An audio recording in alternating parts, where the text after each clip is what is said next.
Slope. You've dealt with slope before, but it's important that you know how to find slopes. So we can find slopes of the following lines.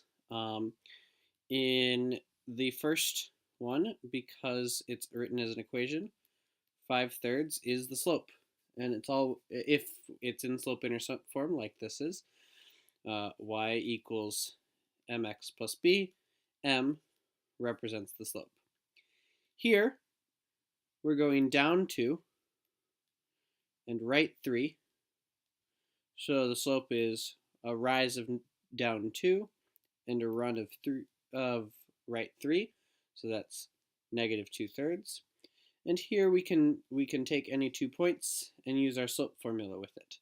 So 2 minus 6 over 7 minus 5 equals negative 4 over 2. Now this should be review from Algebra 1. But just in case, here are the ways that we can find slope. So from a graph, you do rise over run, making sure you use the correct sign. Positive slopes are up and to the right or down and to the left. Negative slopes are down and to the right or up and to the left. So rise over run means run is that direction, rise is this direction. So this would be 5/2. From 2 points, we use our slope formula, which is y2 minus y1 over x2 minus x1, which you sometimes see written as change in y divided by change in x, which is also the same thing as rise over run. Change in y is the change from this y coordinate to this y coordinate, and change in x is the change from this x coordinate to that x coordinate. So that's 2 points. From a table, pick any 2 points, and those will be your x1, y1, and your x2, y2. From an equation, you'll need to solve for y, so get y by itself, and then read off the slope. And lastly, from a story, it depends. It means the rate. So you have to determine what type of information they're giving you. Sometimes they'll give you 2 points. At the beginning, it's this. At the end, it's this. And other times you have to, they tell you, okay, it's $5 an hour. Well, that's your slope. So to determine the slope, you want to remember what it means. Slope represents how much is added to y every time x increases by 1. So if we go right 1, x is to the right, how much does y change? And that would be your slope. So a few calculation questions. The slope between these 2 points, it's y2 minus y1 over x2 minus x1.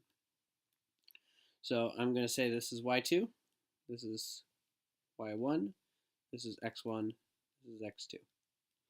Now it doesn't matter which one you label as x1 and x2, as long as x1 and y1 come from the same point and x2 and y2 come from the same point. So it also matters that y is the second coordinate. So what was this? 4 minus 7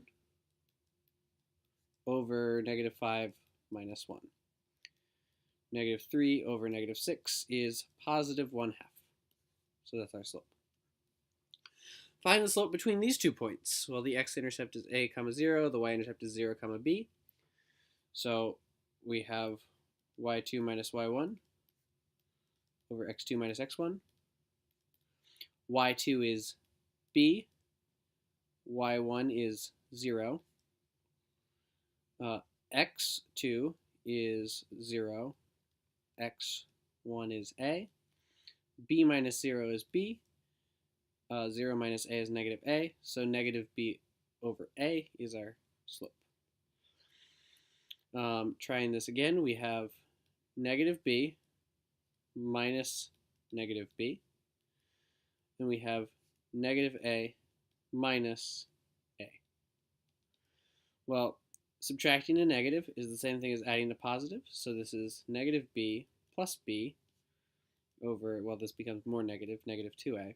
But negative b plus b, those are opposites. Negative b and positive b add up to 0. And 0 divided by something is 0. So the slope here is 0.